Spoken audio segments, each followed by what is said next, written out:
Room यस्तो छ है। यहाँ रुम फोहोरहरू माथिदेखि पानी चुहिएर यहाँदेखि अनि खाट हाम्रो यस्तो फोहोर छ खाटहरू। यहाँ सुतिन्छ। यहाँदेखि पल्लोपट्टि छ किचन। यस्तो छ रुमको हालत।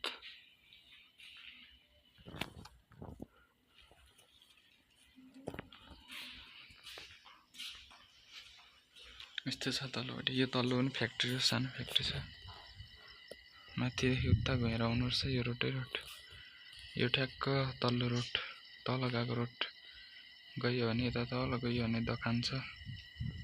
यहाँदेखि तल छ दोकान, तल दोकान छ। अनि यहाँदेखि यता गयो भने घर जाने बाटो हो। पारीदेखिको फिक्कल डाँडाहरू उसी लागिरहेछ आज अलिअलि। यता पर टोइलेट छ।